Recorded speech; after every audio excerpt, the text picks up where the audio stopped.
प्यारे दोस्त नमस्कार। कैसे हैं आप लोग? उम्मीद है शानदार जिंदाबाद होगे।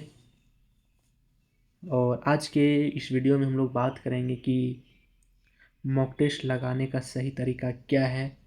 पहले अगर आपका नंबर कम आ रहा है तो किस स्ट्रेटजी के साथ मॉक टेस्ट दें कि आपका नंबर 170 100 प्लस 160 प्लस आए ओवरऑल। ठीक है, तो मॉक टेस्ट के बिना तो अभी आप समझ ही सकते हैं कि मॉक टेस्ट के बिना सिलेक्शन संभव है ही नहीं। ऊपर से सेक्शनल टाइम भी आ गया है, तो मॉक टेस्ट के बिना मॉक टेस्ट का तो सिलेक्शन होगा नहीं। तो मॉक टेस्ट देना जरूर लीजिए, हो सकता है। हम लोग आज की वीडियो में यही बात करेंगे कि मॉक टेस्ट देना क्यों ज़रूरी है, कितना ज़रूरी है, और मॉक टेस्ट जब हो जाता है तो उसको एनालिसिस कैसे करें, किन मॉक टेस्ट देते समय किन बातों का ध्यान रखें, एनालिसिस करते समय किन बातों का ध्यान रखें, इन्हीं सब चीज़ों के बारे में बात करेंगे।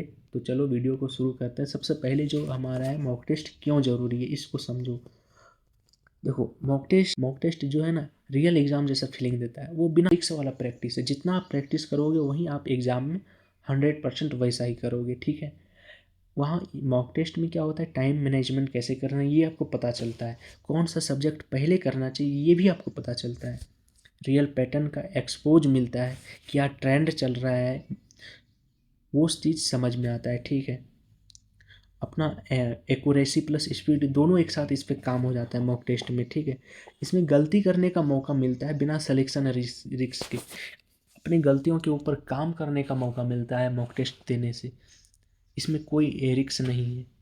क्वेश्चन सिलेक्शन स्किल मतलब कि कौन सा क्वेश्चन छोड़ना है और कौन सा क्वेश्चन पहले करना है, यानी कि आर्ट ऑफ स्किप वाला यहाँ पे हो जाता है।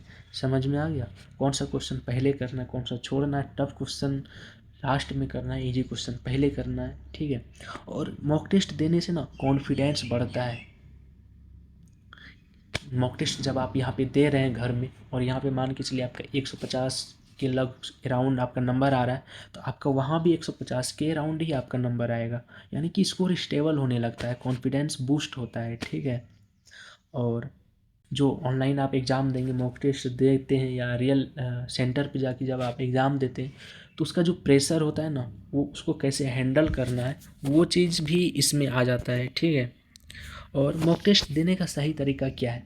सबसे पहले एक फिक्स टाइम करो, अपना घर में या लाइब्रेरी में कहीं एक कोना पकड़ो और एक फिक्स टाइम करो कि हमको इसी टाइम में मॉक टेस्ट देना है। जैसे सुबह 7 बजे उठे, सुबह 8 बजे उठे, या दोपहर के 1-2 बजे मॉक टेस्ट देने का एक फिक्स टाइम करो, जैसे एक्चुअल एग्ज़ाम में होता है। ठीक है, सेम पूरा पेपर एक बार में कंप्लीट करो, बीच में कहीं नहीं रुकना है। आप मॉक टेस्ट में ये देख लो कि आपको कौन सा सेक्शन सबसे पहले करना है। पहले रीजनिंग, मैथ, फिर इंग्लिश या जीके जीएस, आप देख लो सबसे पहले कौन सा सेक्शन करना है, और बीच में कहीं स्किप नहीं करना है। मतलब कि आप मॉक देने बैठो और कोई काम याद आ गया तो आप उधर चले जाओ, ऐसा तो बिल्कुल ही नहीं करना है। जब मॉक देने बैठ गए तो सारा चीज़ बंद, मॉक देने के बाद ही आप उठना वहाँ से, फिर 10 मिनट का ब्रेक लेके वो काम करके फिर आप एनालिसिस में लग जाना। ठीक है, और मॉक को जब भी आप दो ना, 2-3 स्टेजेज में दो। समझ में आ गया? मतलब कि पहले मॉक को पूरा ओवरऑल किए, जो क्वेश्चन नहीं बन रहा तो उसको छोड़ दो, उसको लास्ट में देखना, ये सारी चीज़ें आता है इसमें। ठीक है, और जब भी आप मॉक टेस्ट देने बैठो तो एकदम सीरियसली होके बैठो, एकदम इनर्जेटिक होके बैठो, पॉजिटिव फील के साथ बैठो उसमें। ठीक है, और जब आप पॉजिटिव इनर्जेटिक रहोगे मॉक देते टाइम, ऑटोमेटिक आपका नंबर अच्छा ही आएगा। मॉक देते टाइम खासकर एक चीज़ का इस्तेमाल तो बिल्कुल ही नहीं करना है, वो है कैलकुलेटर या मोबाइल। कैलकुलेशन के लिए मोबाइल या कैलकुलेटर का यूज़ तो करना ही नहीं है, पेन पेपर का करना है नॉर्मली जैसे करते हैं। जैसे आप एग्ज़ाम हॉल में करेंगे सेम वैसा ही यहाँ पे करना है। जब आप मॉक पूरा दे दें तो आप नोट कीजिए, after test, after mock test note down कीजिए आपका स्कोर क्या रहा, एक्यूरेसी कितना रहा, कितने क्वेश्चंस आपने अटैम्प्ट किए, कितने आपने अटैम्प्ट नहीं किए, कितना नंबर आ रहा है। इन सारी चीज़ों को नोट डाउन करना है एक कॉपी में। मॉक टेस्ट के लिए एक स्पेशल कॉपी बना लीजिएगा, अब हम लोग बात करते हैं कि मॉक टेस्ट एनालिसिस करते इसमें किन बातों का ध्यान रखें। ठीक है, एक्यूरेसी सबसे ज़रूरी है।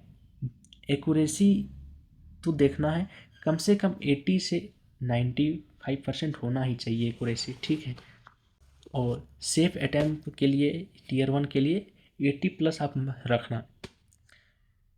और वीक एरिया को जो है ना इम्प्रूव करने का यहाँ पे एक पॉइंट मिल जाता है कि हम अपना वीकनेस को कैसे मजबूत करें, कैसे स्ट्रॉन्ग करें। जैसे इंग्लिश में ग्रामर रूल हो गया, वोकैब्स रिवाइज करना है, मैथ में फॉर्मूला रिवाइज करना है। ठीक है, और जी के जी रोज़ रिवीजन करना ही करना है।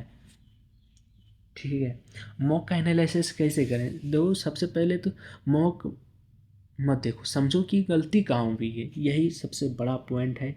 मॉक में आप गलती को देखो, कहाँ पे गलती हुआ है। रॉन्ग क्वेश्चन को 3 हिस्सों में बांटो। पहला तो जो कॉन्सेप्ट की गलती की वजह से हुआ है उसको अलग लिखो, जिसमें कैलकुलेशन मिस्टेक है यानी छोटी मोटी गलती है, सिली मिस्टेक है, उसको अलग लिखो। और जिसमें टाइम मिस मैनेजमेंट है, जो क्वेश्चन आपका ज़्यादा टाइम ले रहा है उस चीज़ को देखो। ठीक है, तो इन 3 पार्ट में इसको डिवाइड करो, तीनों अलग अलग लिखो। जिसका कॉन्सेप्ट गलत है उसको अलग, जिसका कैलकुलेशन या छोटा मोटा गलती है, सिली मिस्टेक, उसको अलग, और जो ज़्यादा टाइम क्वेश्चन ले रहा है उसको अलग। क्योंकि जो क्वेश्चन आपका ज़्यादा टाइम ले रहा है ना उस पर आपको ज़्यादा वर्क करना है। ठीक है, और हर मॉक के बाद नोटबुक में गलतियाँ लिखो कि आपने क्या गलती करी है, एक एक पॉइंट को लिखो। देखो, सप्ताह में 7 दिन होता है और सप्ताह के 7 दिन 7 मॉक देने से बेहतर है एक मॉक दो। एक मॉक को अच्छे से एनालिसिस करो ताकि खुद में भी एक सेल्फ कॉन्फिडेंस आए कि नहीं हमने अच्छा किया है। एक मॉक में जब आप मॉक दोगे, एनालिसिस करोगे बेहतरीन तरीके से, और अगला मॉक देने जाओगे ना तो एक अलग लेवल का कॉन्फिडेंस आता है। ठीक है, जब आप लगातार 7 का 7 मॉक देते हो, वहाँ पे जहाँ आपका इम्प्रूव 5% 10% होगा, वहीं आप एक मॉक दे के एनालिसिस करके प्रैक्टिस करके उन गलत हुए क्वेश्चन को प्रैक्टिस करके जब आप दूसरा मॉक देने जाओगे ना, वहाँ आपका 100% जो है ना कॉन्फिडेंस बढ़ेगा और अच्छा स्कोर करोगे वहाँ पे इसके तुलना में। ठीक है, और रिवाइज उसी टॉपिक को बार बार करना है जो जिसमें आपका ज़्यादा गलत हो रहा है। ठीक है, रिवाइज उसी टॉपिक को जिसमें बार बार गलतियाँ हो रही है। ठीक है, और अंतिम कुछ ज़रूरी टिप्स, जैसे मॉक टेस्ट सिलेक्शन का ही रास्ता है। सिलेक्शन अगर आप कंफर्म करना चाहते हो तो वो है मॉक टेस्ट। इससे आपका टाइम मैनेज कैसे होगा, कितना स्कोर आपका, जैसे मॉक टेस्ट में आप घर पे 150 के अराउंड आपका नंबर आ रहा है तो वहाँ पे भी आपको 150 के अराउंड ही नंबर आएगा। इस चीज़ को एकदम फिक्स कर लो। और मॉक जब भी दो तो वो उससे घबराओ नहीं, अपना एक रूटीन बनाओ, एक मॉक प्लस एक रिवीजन सेशन हो गया। और इस चीज़ को देखो कि आप स्कोर एक्यूरेसी स्पीड में इम्प्रूवमेंट कैसे कर सकते हो। ठीक है, और हर एग्ज़ाम से सीखना है, हर मॉक टेस्ट से सीखना है, और उसके लिए हमेशा प्रिपेयर रहना है, इनर्जेटिक रहना है, और एक पॉजिटिव एटीट्यूड से मॉक देने बैठना है। अगर आपका भी सपना है कि एक सरकारी नौकरी का, आप चाहते हैं कि आपका भी गवर्नमेंट जॉब लगे, तो लग जाओ। अभी भी डू एंड डाई वाला काम करो, जाने दो या फिर जान लगा दो, छोड़ो नहीं, बीच वाला सिस्टम रखना ही नहीं है। ठीक है, और हमेशा खुद से बात करो मॉक के बारे में, आपका मॉक कैसा गया नहीं गया, और अपने अपने ऊपर एक कॉन्फिडेंस लाओ, अपने ऊपर विश्वास लाओ, अपने कमजोरी पर काम करो, बिलीव इन योर सेल्फ, अपने आप में विश्वास करो। ठीक है, और patience is the solution to everything. धैर्य आपके अंदर होना ही चाहिए। कोई भी चीज़ एक दिन में आपका नहीं हो जाएगा, लेकिन एक ना एक दिन होता है। इस चीज़ को माइंड में रखना है और पॉजिटिव रहना है, इनर्जेटिक रहना है। मिलते हैं किसी और वीडियो में, तब तक के लिए जय हिंद।